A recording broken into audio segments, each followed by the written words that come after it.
നന്മ വരണമെന്നുള്ളത് നമ്മുടെ ആഗ്രഹമാണ്.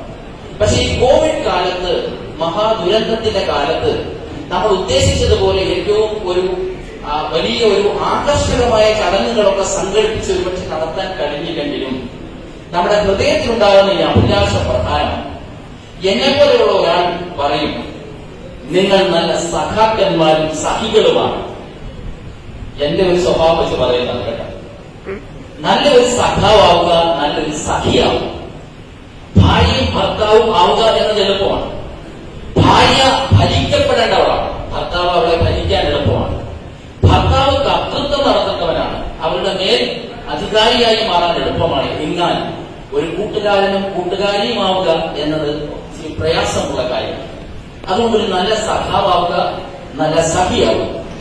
ഈ കാലത്തിന്റെ ഏറ്റവും മനോഹരമായ ചൊല്ല് എന്താണെന്ന് ചോദിച്ചാൽ, നിങ്ങൾ പിണറായി വിജയനെ പോലെയാവുക എന്നതാണ്. നിങ്ങൾ പിണറായി വിജയനെ പോലെയാവുക എന്ന് പറഞ്ഞാൽ എന്താണ് അർത്ഥം എന്നറിയാമോ? എത്രയെല്ലാം പ്രതിസന്ധികൾ വന്നാലും തളരാതിരിക്കുക, പ്രാതികൂല്യങ്ങൾ വന്നാൽ തകർന്നു പോകാതിരിക്കുക. നിങ്ങൾ പിണറായി വിജയനാവുക. ഇതാണ് മലയാളത്തിന്റെ ഇന്നത്തെ ചൊല്ല്. ഈ കാലഘട്ടം, ഈ കോവിഡ് കാലം നമ്മൾ എങ്ങനെ നേരിടണം എന്നതിന്റെ ഉത്തരം ഈ മുഖ്യമന്ത്രിയാകാനല്ല ഞാൻ പറഞ്ഞു കേട്ടോ, പിണറായി വിജയനാകാൻ പറഞ്ഞപ്പോ. ഇനി അവിടെ ചെന്ന് തിരുവനന്തപുരത്ത് ചെന്നിട്ട് സെക്രട്ടേറിയറ്റിലോട്ടൊന്നും പങ്കെടുക്കരുത്. അതല്ല, സുസ്ഥിര മനസ്സിലാവും, പ്രതിസന്ധികളെ നേരിടാൻ കഴിയുക. ഈ നിശ്ചയത്തിന്റെ ഏറ്റവും പ്രധാനമായി നിങ്ങൾക്ക് ഞാൻ വെക്കുന്നത് പുരാണ സന്ദർഭത്തിലെ ഒരാശയം.